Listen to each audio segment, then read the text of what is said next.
Y'all, I'm trying to record your Seeing the Unseen video. Whoops!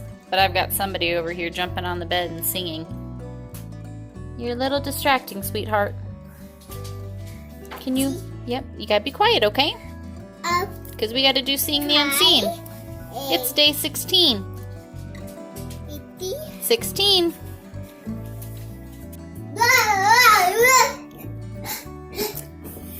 I'm trying to get us started in day 16 of Seeing the Unseen, but I have a dancing toddler off to my side who's making it very difficult.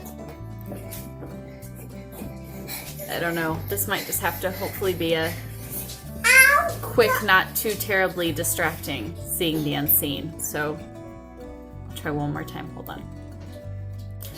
Guys, I am going to try, and again, I apologize if this is incredibly distracting, but I'm really running out of options. So if you're going to get this video on Monday, I gotta make something happen. And forcing the 2-year-old to be locked out of the room to scream her head off because she just wants to be by her mom and jump on the bed isn't quite what I want to do either. So, day 16 of Seeing the Unseen. I apologize already in advance for all of the interruptions. Topic today, did you fall off the bed because you're jumping around like a crazy kid? It's a mattress on the floor that we have that she jumps on. But she just bonked her arm. So, the master artist. I also love this. I know so many of you have the kiddos at home, and this study is great for them as well. And this topic today, I know if you go to the Answers in Genesis site, there are oodles and oodles of resources there talking about creation. So, definitely encourage you to go dig into some of that. Okay, we're going to try again. The master artist. Highly recommend. I mean, you guys do this together as a family. Do this study with your kids. The whole Seeing the Unseen. Go to Answers in Genesis. So many of their books even are, not that we're huge fans of like absolutely everything they do, but so many of their books are free online. Dig into the topic of creation because it is one that is so fascinating, and they do one of the best jobs when it comes to this topic. So let's dive into this here. Randy Alcorn starts by saying, Eden has been trampled. Nevertheless, in nature and art and music, we see and hear vestiges of God's beauty and creativity. To study creation is to study the Creator. Science should be worshipful discovery because the heavens and all creation declare God's glory. Go see Psalm 19, verse 1. God reveals his creative genius in flowers, waterfalls, animals, and planets. God's character is written large in nature, in his organization, skill, precision, and attention to detail. He's the master artist. I love for science, for homeschool, one of my favorite ways to do this topic is our nature walks. And I get so many parents that are like, but what about the textbooks? What about this? What about that? I go, so it's observing God's created order and how things work and the processes in which he uses to come about all of these things. There's some amazing shows on like Amazon Prime and YouTube and things like that, just going through seeing the Creator at work in all of the things around us. And I think it is such a fascinating thing. Even if you feel like it's not your thing that you really like to study into, but to just be aware of and looking at, because again, studying this creation, it's studying the Creator and what God's done with everything from the flowers that bloom, here in the spring, to the animals, to life, to everything all around us. Cosmic rays are highly energetic particles that flow into our solar system from deep in outer space. But where do they actually come from? It's been a mystery for 50 years. This mystery and countless others have not so much frustrated scientists as fascinated them. Watch their interviews and read their articles. Their wonder about things they don't comprehend is palpable. You don't have to be able to wrap your mind around something in order to see its beauty. We're told that God's invisible qualities can be clearly seen in what has been made in Romans chapter 1, verse 20. This is God's general revelation. Eden has been trampled, torched, savaged, and abandoned. Nevertheless, in our own bodies and in our own world, we can see the intricacy of God's craftsmanship. And in flowers, rain, and art and music, we see and hear vestiges of God's beauty and creativity. Genesis 1:31 says, God saw everything that he had made, and behold, it was very good.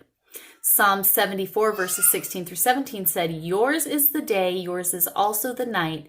You have established the heavenly lights and the sun. You have fixed all the boundaries of the earth. You have made summer and winter. A name that I'm probably going to get totally wrong here in the perspective from God's people. I'm awful at this, you guys. Marquis de Valvenargus, maybe, said, as a house implies a builder and a garment, a weaver and a door, a carpenter, so does the existence of the universe imply a creator. Louis Pasteur said, the more I study nature, the more I stand amazed at the work of the creator. And I think that's something that is so important. Go out. This is kind of cool that this is today's study because Monday is our Nature in Action Day. And that's where we go out and we do a nature walk, which our family, to be honest, has missed the past few Mondays. And before I even knew what we were reading in Seeing the Unseen today, this week for homeschool, we're getting back on track. And I'm like, Monday, we're getting out there and we're doing our nature walk, and we are just going to observe and see. We see little signs, little buds coming out in the trees and all kinds of stuff going on outside that show just God's creation kind of coming back alive after the winter, and seeing all of these different changes and things. And what's so important about seeing these things and noticing these things is not that we worship the creation, but the creator. And there is so much to see in this. So I definitely encourage you all today to get out there and go on a walk. Even if it's just you, even if you don't have kids, you and your spouse, you and a friend, whatever it may be, right? Some fresh air, some vitamin D, get out there and just observe creation, because to observe it and to see it is to know the creator and to be thankful for all the work that he has done. So in the blog post for today, on epm.org/Psalm 19, there is a blog post from Randy Alcorn from 10 years ago called Psalm 19, God's General and Special Revelation. And it's just a short little post here that I want us to read. And then there's a little, my camera is not doing so hot today, you guys. I almost fell. There is a 15-minute, almost 16-minute little video clip that I want us all to go and watch because it's really, really good. And then you can come back and we can discuss it in the comments, okay? So Psalm 19, God's General and Special Revelation. As a 12-year-old, I first viewed through a telescope the great galaxy of Andromeda, consisting of hundreds of billions of stars, untold numbers of planets, nearly 3 million light years from Earth. I was mesmerized. I also wept, not knowing why. I was overwhelmed by greatness on a cosmic scale and felt terribly small and alone. Years later, I first heard the gospel. After I became a Christian, I found that gazing through the telescope became an act of delighted worship. We're told that God's invisible qualities can be clearly seen in what has been made, right? That was at Romans 1:20, where it says, for his invisible attributes, namely his eternal power and divine nature, have been clearly perceived even since the creation of the world in the things that have been made. So they are without excuse, right? Those we are out without excuse to believe and to know of God because he can be seen by all of these invisible qualities. This is God's general revelation. Eden has been trampled, torched, and savaged. Nevertheless, the stars in the sky declare God's glory. And that was that Psalm 19:1, right? The heavens declare the glory of God, and the sky above proclaims his handiwork. Good one to know. Again, you can write these scriptures down, put them on Post-it notes around the house, then you can look at them and be committing these things to memory as you go throughout your day. In our own bodies, we can see the intricacy of God's craftsmanship, and in flowers and rain and art and music, we see vestiges of God's beauty and creativity.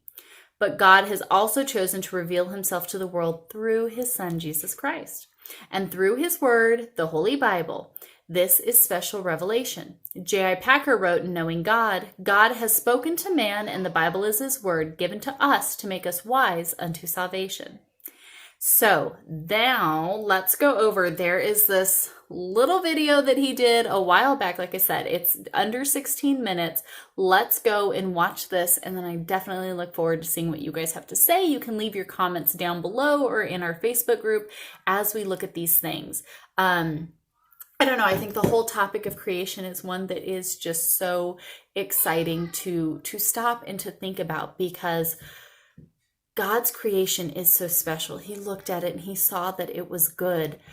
Yes, we are groaning. All of creation is groaning right now to be reunited. The trees will stand and clap hands. The lion will lay with the lamb. All of these things that we have to look forward to.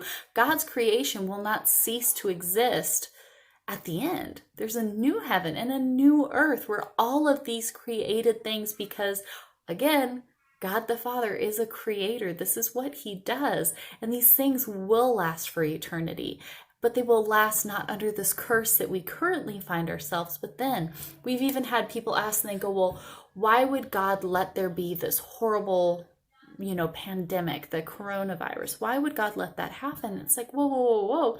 You're asking all the wrong questions. It's not that God's sitting up there and just going, disease and stuff, you're going to all be off. These are the results of living under this curse, the results of a sinful, fallen generation. It's not that God's sitting up there plotting on how to attack people and send horrible sickness and disease. This is a result of our own curse, our own sin, our own just messed up order and tampering with God's perfect creation. And so it is this creation that we can look at and we can see the handiwork of God, just like a skilled artist. We can see that and we can learn so much from it. And it really is such an amazing experience to stop, slow down, and just observe. See what he's doing. Look up at the stars at night. Watch the trees come into bloom. Enjoy looking at the animals in his creation. There's many great things to learn and to gather from that. And much to look forward to with all of that, because again, the creation will continue on. It isn't just here in this one little time period and then it's gone forever and we float around on clouds for eternity. It's not at all how it goes. So we have much to look forward to in all of that. I hope you guys enjoyed today. Sorry again at the beginning for all of the ridiculous commotion, but when you've got little kiddos that want to play and have fun, you get some commotion. So praying you guys are having a great day. Go and watch that video, and then I look forward to seeing your guys' feedback in the comments below. Otherwise, we will see you guys tomorrow. Bye, guys!